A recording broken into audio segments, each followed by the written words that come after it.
So today I am working on my John Deere baler again. So what I've done is I've struggled with the hydraulic twine cylinder. I think that's what it's called. I've struggled with that, and I'm sick and tired of fighting with it because I don't know exactly what I need to make it work. So I'm going to show you what the system I have now is, and I'm going to try to explain what I'm going to do. So here we go. So this is what I have now. This is my hydraulic twine arm, and it hooks in to my rear remote. I tried to put a splitter valve on it, and the problem I'm coming up with is, for some reason, no matter how many times I try to replace these, I'm fighting with it, and nothing seems to be going right. If you put pressure on them too fast, directly hooked into here, they seem like they work good here, but as soon as you put them into here, this is the Pioneer fittings. As soon as you put them into here, it immediately spits them out. Like if you try to go too fast or try to, it's a twine arm, so you're not running it very fast in the first place. So, but it would still spit it out to the point where whenever I was baling, I would have to come back here and I would unhook two, and then hook these back in, and then switch them up. And it's a headache to do this way. So what I'm going to do now is I've seen a video on this before, but one guy, he kind of went in depth in it. So he went in depth in it, and I liked his way of doing it. So I'm just showing you how I'm doing it. I'm changing it up a little bit, but for the most part, it's going to be the same thing. And mine's a John Deere, his was a Vermeer. I'm hoping that I will have good success out of it. So I'm just going to show you what I'm doing with it. On mine, I've got no electronics going to the back of the baler. None at all, just hydraulic lines is all it takes. So what I'm going to do is I'm going to install this. This is a box I'm going to use as a control box. This is going to be my winch switch. I'm calling it a winch switch, but it's going to be controlling my cylinder. This is my cylinder. I measured it. It's going to be really close to what's on there now. I may be a little short, and that's not a big deal. My biggest concern was making sure it was going to shrink down to enough to seat my arm, because whenever it seats all the way back in here, that's when it cuts. So I got to make sure that whenever it shrinks down, it will go to that point, and that's what I'm hoping happens. So that's this one. I've covered my switch. So what I'm going to do is, I had a couple of these from my New Holland whenever my buzzer went out in it. These are just cheap alarms. I'm hoping to put one or two of those on here also. Maybe put my switch here, and then let me settle this. Have an alarm here, and then put a light. So I'll explain how that's going to work. And this right here is just your basic limit switch. I'm hoping to take this and install it up here somewhere. That way, whenever my bale gets to a certain size, it will trip it, turn my light on, and I will know to dump it. And surely, I mean, I don't have to have this, but this is something that my big New Holland had, and I liked it. So I'm going to try to apply the same concept to here. So I'll have a control box. I'm gonna have wire feeding it. The wire that I've got is this 416 or 16.4. I don't know how you say it, but it's nothing super big. As you can see by here, it doesn't need to be really big. This cylinder says it'll hold 200 pounds, and that's plenty for what I needed to do. All it's doing is actuating a string. It's actuating a string. So the string is going to sweep from here all the way back over and back. And I mean, it's not hard to do, so it should be plenty strong enough to do it. The cylinder says it'll move it 1/2 inch a second, which is plenty. So that should be all good as far as that goes. This box itself came with a couple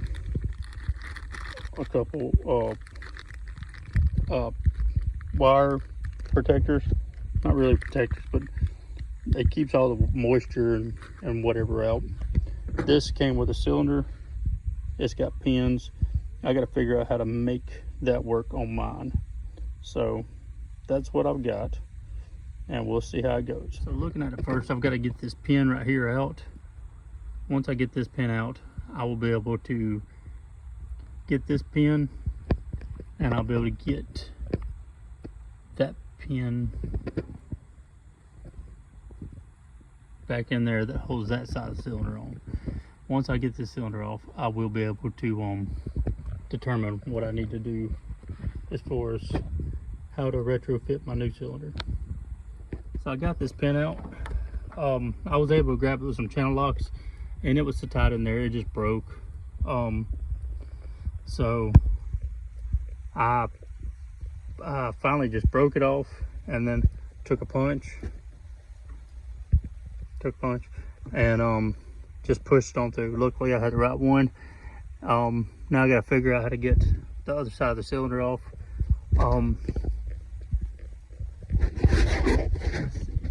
That bolt right there is what I gotta get off. There's not much play on my side of it. As you can see, there's not much play. So I'm gonna get that one loose.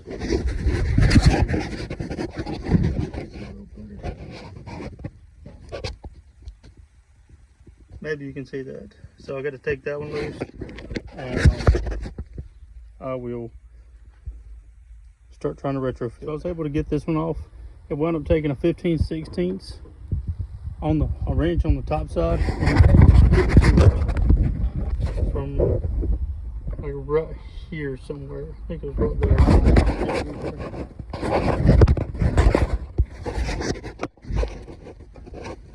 That top hole, that's where I had to get to it. So you should get a socket on the top side. So now all I've got to do, I've got the cylinder loose. I'm going to take my lines off, and I'm going to move it out of the way, and I'm going to see what it's going to take to make the new cylinder fit. So with the cylinder out, I was able to move these hoses around so that way I can get to it a little better. But I got the cylinder out, and the new one is just a hair longer than the other one. So hopefully that ain't gonna be a problem. I don't see it being a problem. I just gotta be more mindful of whenever I extend it out to tie. But I gotta figure out how to make this together now. With a cylinder all the way retracted in, the new cylinder is shorter than the other one. So that, I definitely think I got the right size. So now I gotta figure out how to retrofit this in, because on this end down here, it's got a big pin, whereas this one's got a little pin. And I don't see that being a problem. I think the biggest problem I'm gonna have is connecting this end to where this went in at. So I don't know how I'm gonna do that. So anyways, let's see what I can come up with. So I've got this cylinder put in, and I'm not real sure how I like the fact that it's taken that small a bolt to put in. I've got like a 1/4 inch bolt in it, it's tiny. Realistically, it don't need a big bolt. I tried to set it up with a collar and the mountain bracket, but it give it way too much play. So I may wind up putting a spacer in there. I don't know if you can see it. Yeah, you can see it. Putting a spacer in there and kind of keeping it in the right height, just to keep it from riding on it. And this piece right here, it came off. It was originally right here.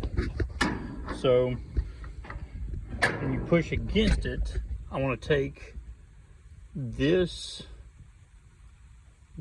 mountain bracket right here and weld to the side of this.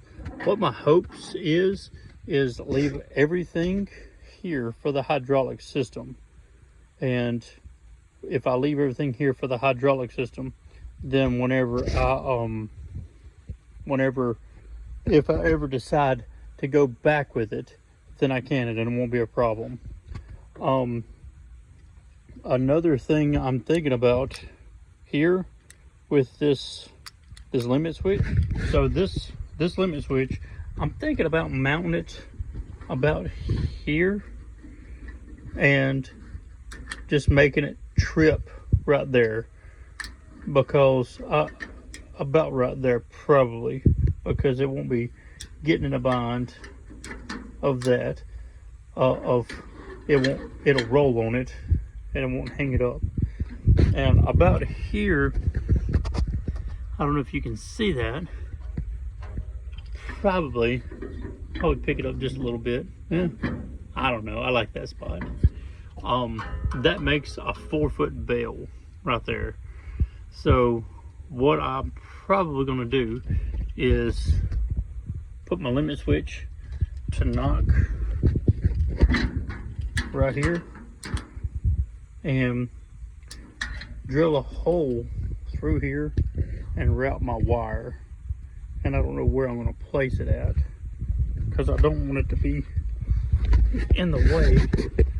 On this side here, and surely, I mean, I know I can drop it down through here, you know, but I want it to look right. Another thing I thought about is putting it, oh, that ain't gonna work there. Ain't gonna work there. Thought I could, but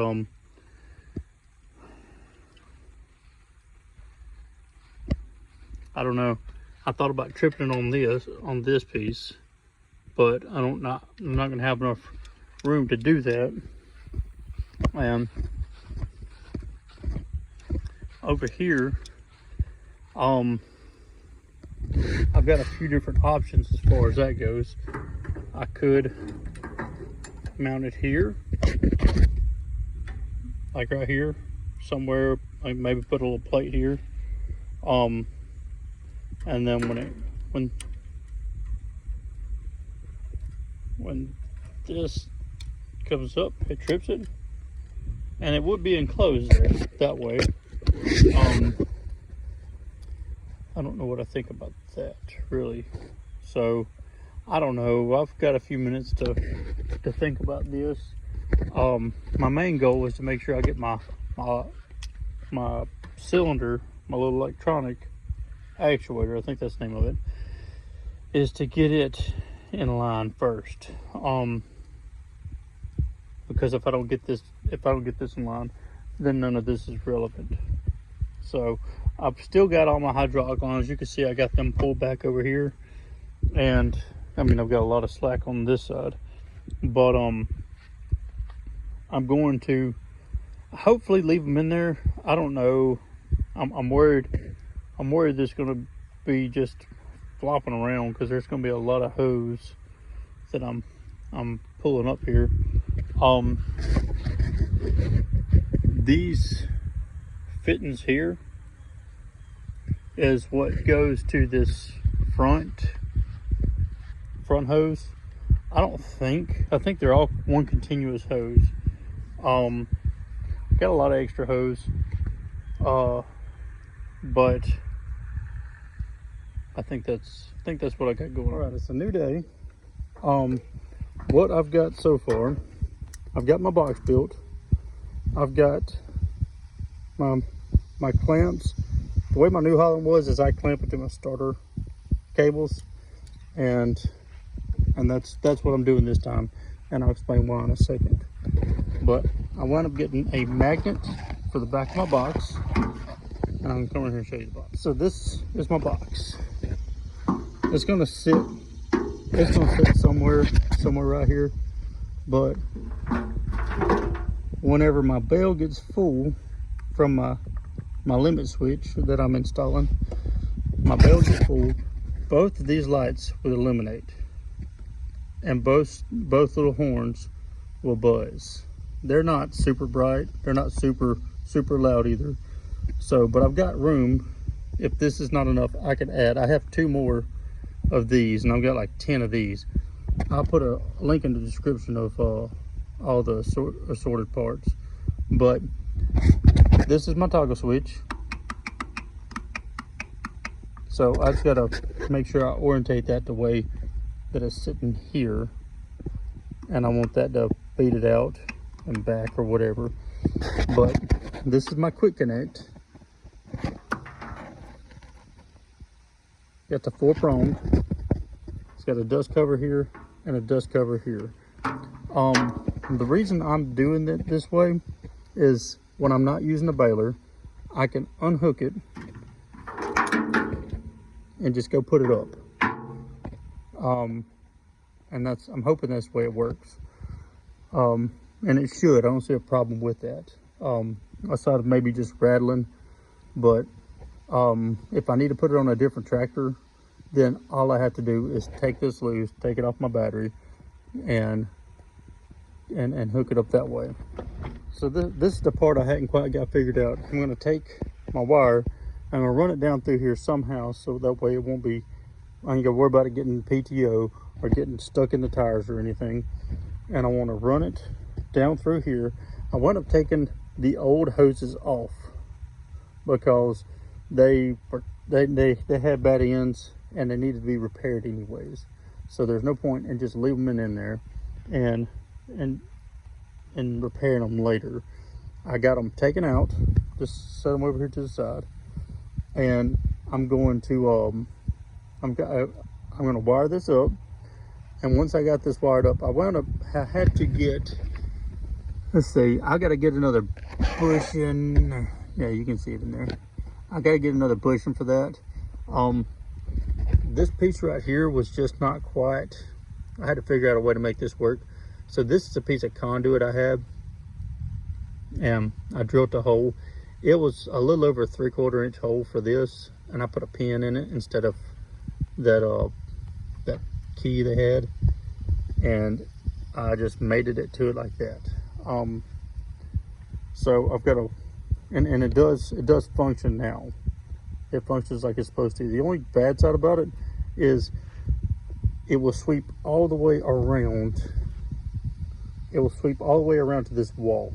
So I gotta be really mindful of not getting that too far. I'm probably gonna put me a paint, some sort of paint here, so that way I can know when it's opened up all the way.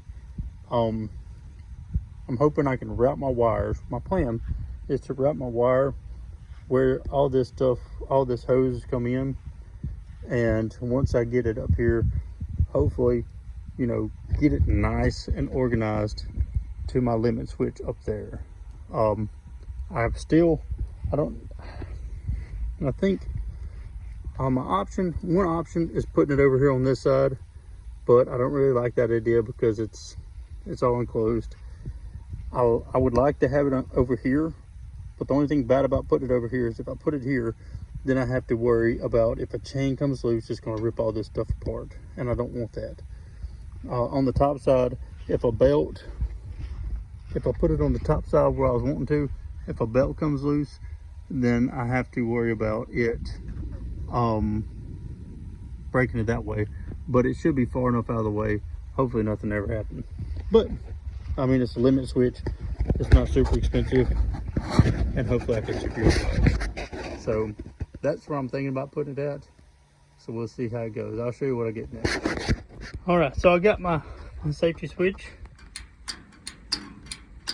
And so what I've got going on here is, you can't see it very good here, but it's about to be, did you hear it click?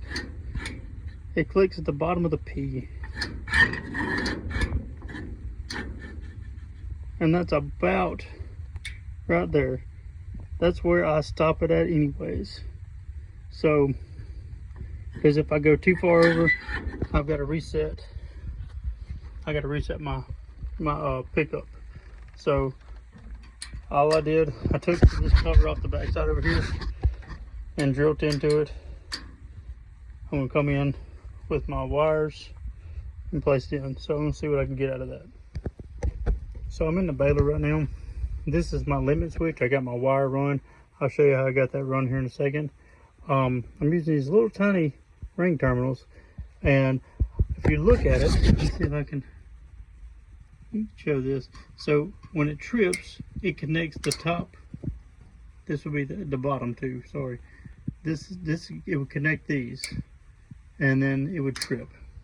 So on the back side of this case, normally open and normally closed. So when it trips, I want it to trip. See, when it trips, I want it to connect, because it sits like this. I want it to connect these two, because whenever it pulls against it, it will connect those two together, which would indicate my sound to go off. I'm gonna try that, and I'm pretty sure that's right, but if it's not, I'll fix it and I'll tell you guys about it.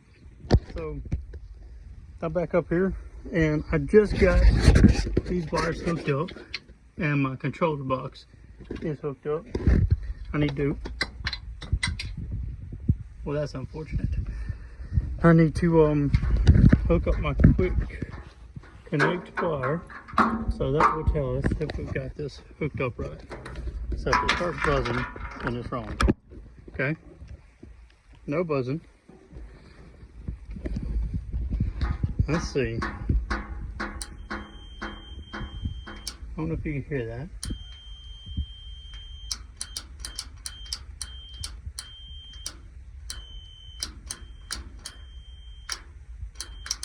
Sounds like only one's working. So, but it is in fact working. So that's good news. I will try to figure out why they're both not working. So it is functioning as I want it to. So let's put this there. So,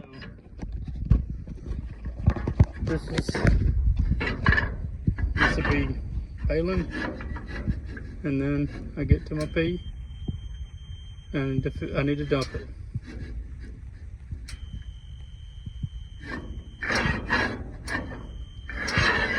Alright, so that works. So I got the final product. I got my fuse here, hooked in to the positive side of my starter. This is to the negative side of my starter. Got to route it up to my box. All right, this is what my box looks like. I got this one coming back in the seat to end it, and that starts it. So I got it to stop there. So we got my quick connect right here. Got my quick connect. I've got enough. Just unplug it.